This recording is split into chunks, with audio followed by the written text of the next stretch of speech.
Good morning, traders. Welcome to today's market review. This is Fred Razak at CM Trading. Today is December 28th, 2021, and today is Tuesday morning. So looking at the highlights of the day, U.S. markets rally. And are they going to rally into the end of the year? We're going to take a look at that. No major economic events scheduled for today.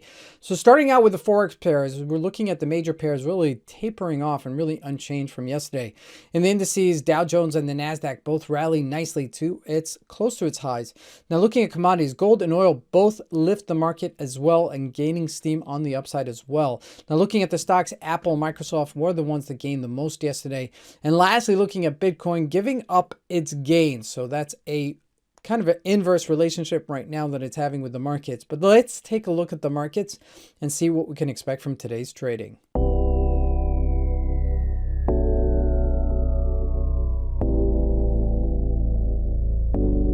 So I'm just doing this because we do this on a daily basis and because we're known for being a Forex brokerage.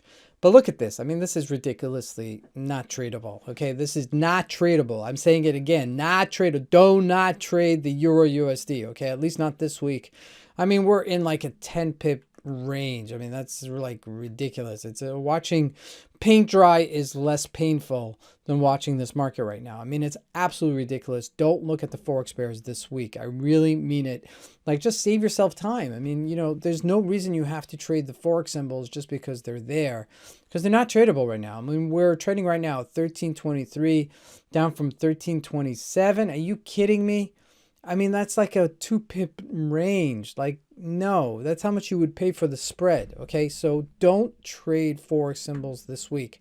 However, you can trade commodities, and let's take a look at it. Let's look at gold. Gold breaking out here above 1813, which is significant because 1807 was an area that we wanted to break above. And we're above the 30-day moving average and the 8-day moving average. So we're gaining some steam on that upside. And that's what I'd look to actually capitalize on. Okay, if we do break above 1818, then we should certainly see it at 1828, maybe going into the end of the year. Now looking at crude oil, same thing yesterday. We broke above that 73.45, nice little breakout.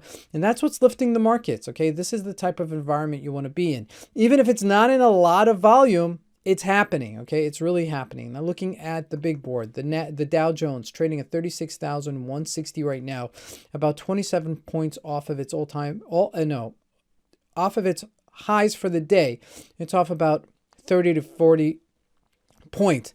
Off of its all-time highs, we're off a bit of about 300 points, 200 and 300 points-ish area, okay? So we do still have some room on the upside.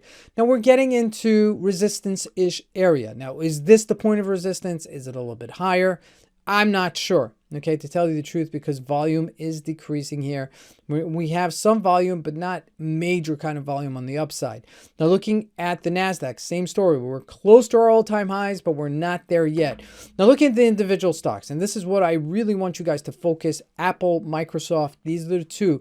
Microsoft, first looking at Apple right here, at a 4-hour chart, we're about $1 off of our all-time highs on Apple. Now, if it takes higher on the end of the year, then I would be inclined to think that the NASDAQ is going to go also back to its highs of 16,300-ish level. Now looking at Microsoft also, close to its highs, but not breaking too much higher at $341 a share. So that's something to consider as this is making new highs on the upside. Now looking at Bitcoin, and this is the last thing we're going to look at, 49,192, as it took a little bit of a break coming in here into this type of area. So really important to note this, but we are still in support-ish area, so just be aware of it. And again, we are in lighter than expected volume this time of the year. Between Christmas and New Year's is generally a time where the markets rally, but they rally on lighter volume. Comes January 1st, we generally sell off into the new year. So just keep that in mind as we go into this latter part of the week, but some tremendous opportunities here nonetheless. So keep that in mind as we continue to trade here. This is Fred Razak. I want to wish you guys a great trading day. Thank you.